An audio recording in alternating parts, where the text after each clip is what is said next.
All right, welcome to the after party for the Lance and Jeff's thoughts on Jason Arday.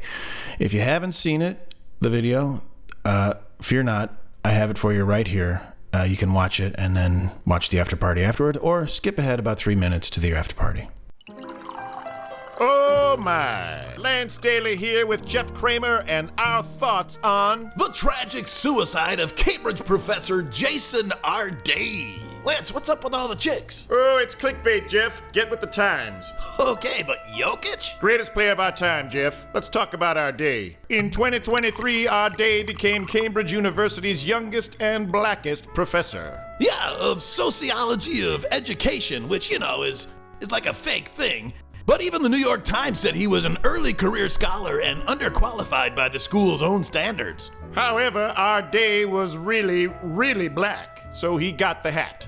He looks so regal. Indeed, Jeff, he looks like he's saying, "I'd like some more peanuts, please." But Arday quickly ran into trouble when researchers uncovered evidence that he plagiarized his thesis. So, like any challenged academic, instead of defending his work, he called the police on his accuser. Pressure continued to mount on this autistic miracle man, who claimed incredibly that he was nonverbal until age 11. And that he was a visiting professor for Nelson Mandela University in South Africa, the University of Glasgow, and Ohio State University, home of the Buckeyes. He also said that he ran 600 miles in 6 days and ran 30 marathons in 35 days, 9 of which with a fractured leg. And that he played something called academy-level football, and that he went on to play semi-professionally. Unbelievable! But really though, who would believe any of that? Other than the ideologically captured twits at one of the most prestigious universities in the world, nobody. We are so lucky to have you. You are the best in the world. He also claimed as a result of his appointment, he received death threats, with armed attackers showing up at his work. Naturally, security cameras told a different story. Oh, God, Lance, come on. I know. But in early August of 26, when Cambridge announced an official investigation into the plagiarism accusations, Arday did what any legit scholar would do. He resigned in disgrace and was found unresponsive about 10 days later. One might hope this were just another Arday attempt at something miraculous, like not breathing for a record number of days, but like so much with Arday, that would be fraudulent. Well, Lance, like we used to say whenever we lost one of the greats, right now Arday is up there in heaven, jamming with Vanilli. That's lovely, Jeff. I can't even remember which one of these guys was Vanilli. Wait, those are dudes? Oh man, it's gross. Well, you made it. Now, if you could be so kind as to leave a like or a comment down below, that'll help us get to another 3 people for the next video. All right, so hopefully you've watched the video. How dare Jason Arday kill himself?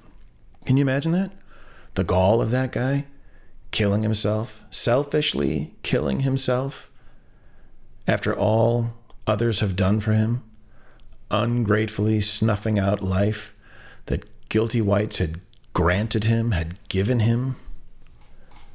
An entire institution of white guilt has worked and dare I say slaved so that this guy can be presented with a professorship at the most elite institution in Western civilization.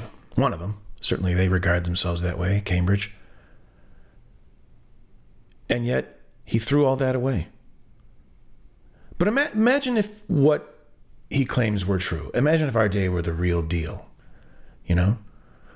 What if an autistic kid who didn't speak until he was 11 and suddenly became the smartest kid in the class, who went on to get a PhD, and not only became the youngest professor in the most elite university in the world, what if all that were true and it was earned? And what if along the way, he was, as he claimed, he was beaten into a coma and then begged the judge not to jail his attackers. And then years later, one of those attackers became one of his students. He became a student and they hugged it out. And what if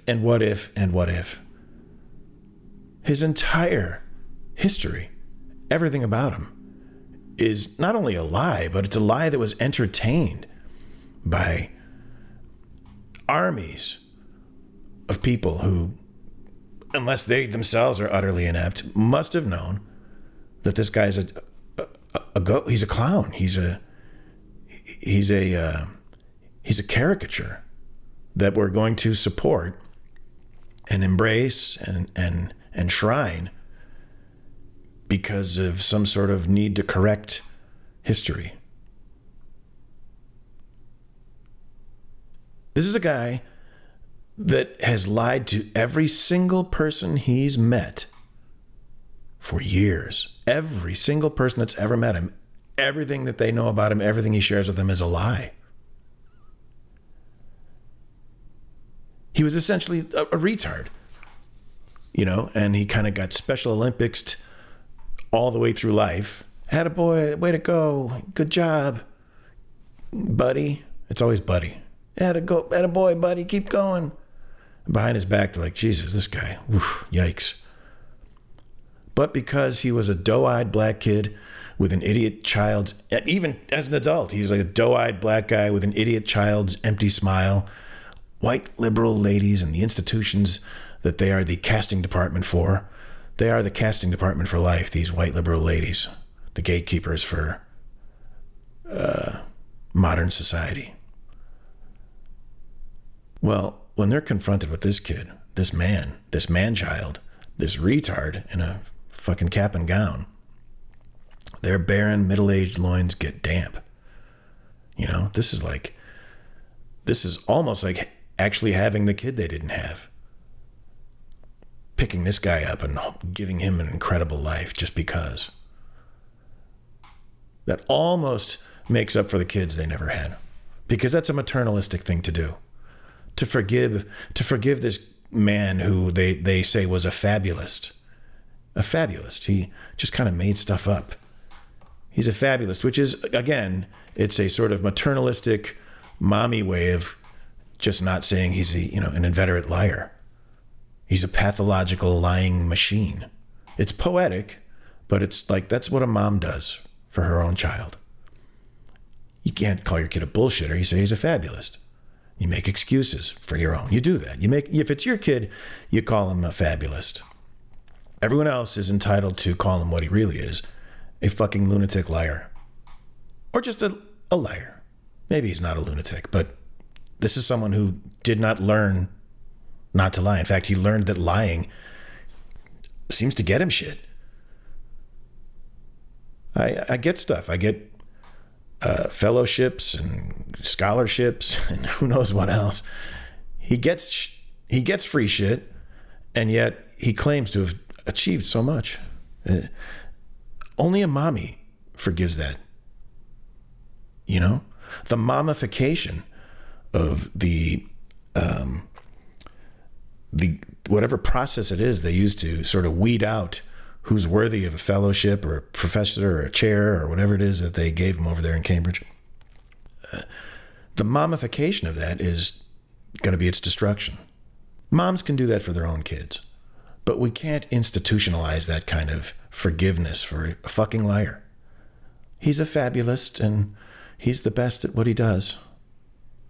I mean, that's not even getting into the dishonesty of, using other people's work and AI and whatever else his thesis was built on. He is what he is.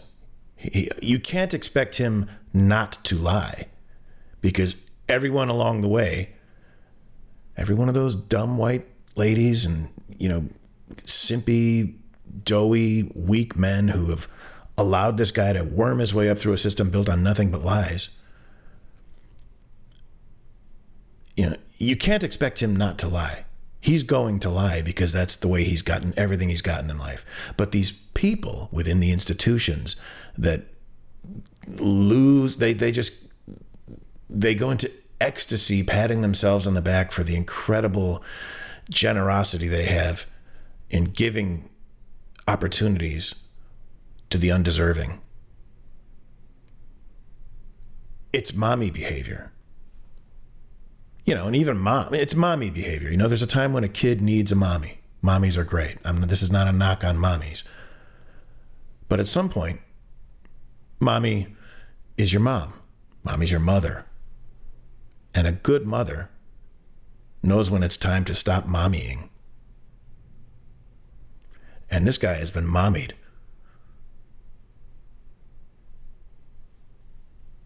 All the way to the end. And where it ended? That was his choice. He threw it away.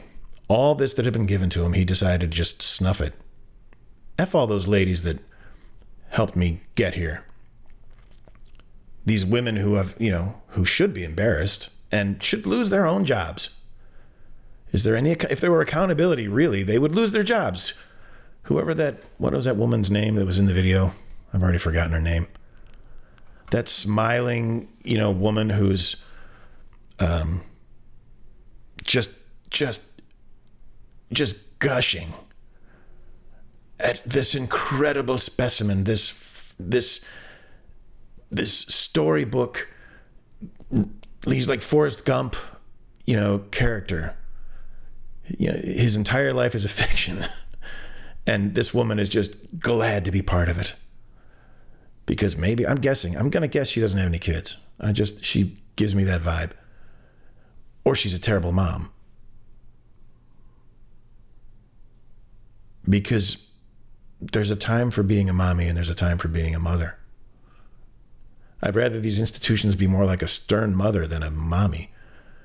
No, you fucking retard. What are you doing this is stolen work. And you expect me to think that you, a guy who can't say anything that isn't gibberish that I've been taught to say, not an original thought in your head. I'm supposed to make you the muckety-muck professor? A good mom would have stopped his lying a long time ago. As would a good father, but I don't know this guy's parental situation. I just know that he thrives where mommies or mammies cover for him and keep pushing him through. We've lowered the bar so much that you can actually get to that place. You make excuses for your own. It's fine to do it with your own kid, like I said. But you don't make it for everyone else. You don't make it okay. You don't reinforce it through the magic of empathy that we're going to just continue to push this special kid to the front of the line and put a trophy on his neck. Put a trophy on his neck. Put a medal on his neck. He's not a fabulist. He's an asshole liar. Someone should have had that job, someone deserving, someone who probably worked very hard, didn't even get close to that job. Probably hundreds of people who've worked very hard didn't even get close to that job. And this little asshole who's lied his way into this cush job can't take the heat and apparently kills himself, though they haven't told us how he's killed himself. The Brits don't tell you that. Apparently, that's what I read. I tried to find out for the video, how did he kill himself? I'm thinking he probably took some pills or something. The coward's way out.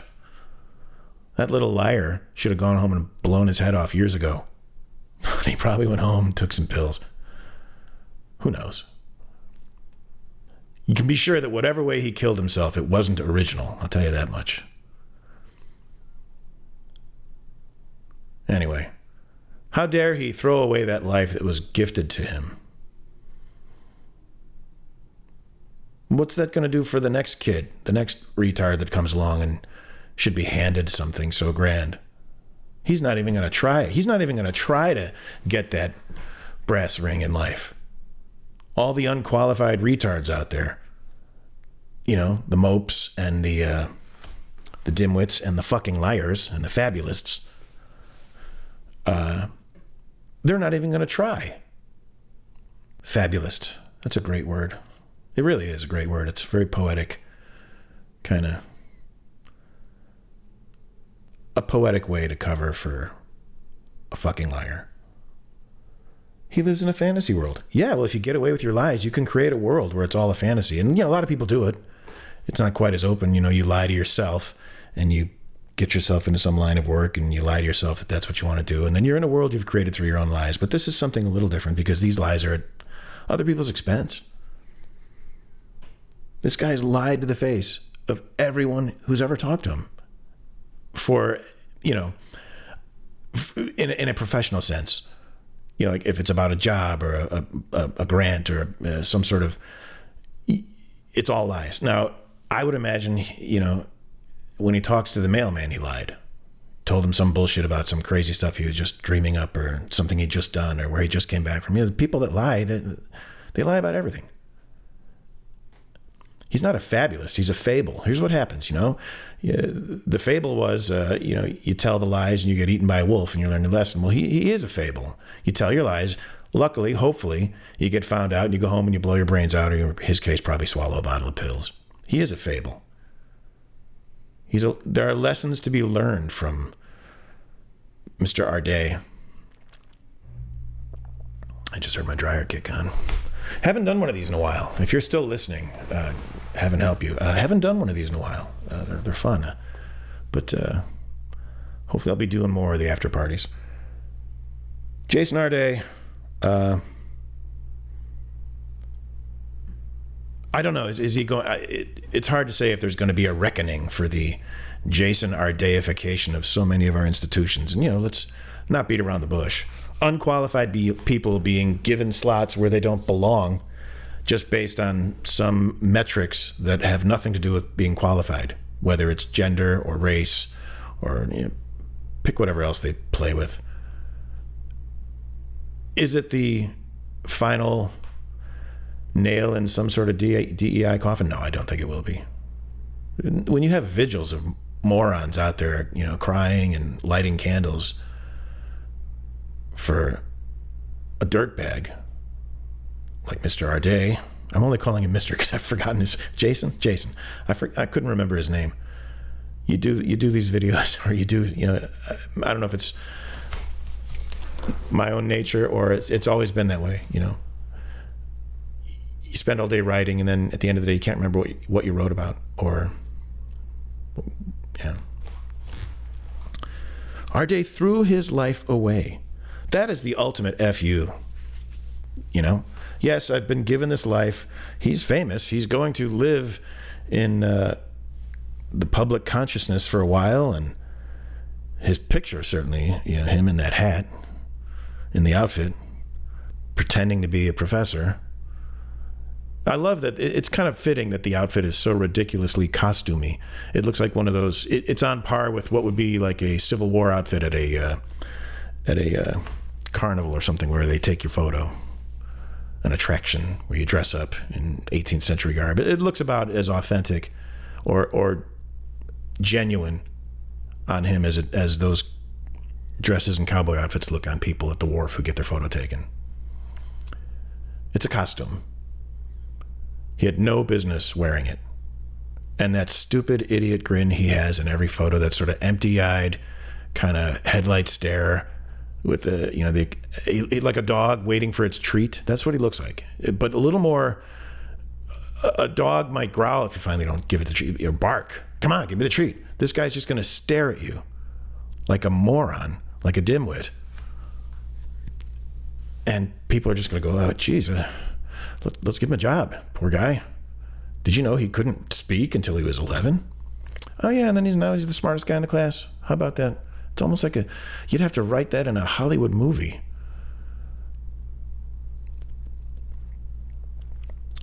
It's every bit as fake in the Hollywood movie, right? Is he like a Beautiful Mind guy? I never saw the movie. Isn't he more like at most he's like Chauncey or Chance the Gardener in Being There? He's just dumb-faced enough that people just presume that, or out of their empathetic hearts decide to just keep pushing him along so as not to hurt his feelings. What a pain in the ass that would be, to have to be his friend or to be a relation. You can choose not to be his friend, but if he's your brother or your cousin, like for him to come home at Thanksgiving with his fucking robes on. Oh, look who's a professor now. When they all know he's a moron and a liar. It'd be pretty funny, actually. That's the I'd like to get more peanuts, please. There was a comic in San Francisco. Well, he made it to, I think he made it to Letterman. But back in the 80s, he was one of my favorite comics. And he passed away years ago, but he had a funny bit about the first African-American, the first black guy to fly first class. And he would do this same kind of doe-eyed stare with a dumb smirking grin on his face, kind of like someone looking into a giant buffet for the first time, or seeing a color film for the first time, just like kind of starry-eyed, glazed, gaping stare with a smirk or a smile. And he did that, and he said, "I'd like some old peanuts, please." Hilarious. That was a little tip of the hat to Warren Thomas. Very funny guy. I'm sure some of his stuff's on YouTube. He was one of those guys where you'd see his sets on TV and they'd be fine. You'd already heard the bits, but when you saw those bits go off in a room, they was like bombs going off. Just his energy, not even just the crowd reaction, but his own energy coming off the stage you could feel it. Visceral. Anyway, back to Jason Arday. The vigil, I only found out about his death by seeing people standing at his vigil. I hadn't heard he died. I hadn't been paying attention. I was kind of vaguely familiar with the story, but he became a household name in that 3-day window. All you got to do is kill yourself, folks, and you can hold the news cycle for a good day and a half. I wish I had done that video 2 days earlier, 2 or 3 days earlier. That's the way it goes. I didn't even think of making. I thought of a joke or two, but I didn't think I could make them into a video. I should do that more. I should start making more videos and having them be funny. I should do that more. Anyway, those are my thoughts on Jason Arday, a lying piece of crap who he's gone from Fabulist to a fable himself. Don't lie. Work hard. Understand that your lies eventually catch up to you. It seems. It's got to irk someone who's really done their own research, had to pay their way. I don't know if maybe people don't do any research now, but someone with something to actually say, watching this guy get that chair, get those robes, get the hat, the glory, the fame, the book deal. He had a book deal. He was the youngest black professor at the greatest institution in the English language. And that's a movie. Except he wrote the movie. He wrote it with his lies. And he's not a good writer. And a terrible liar. Adios, Jason Arday.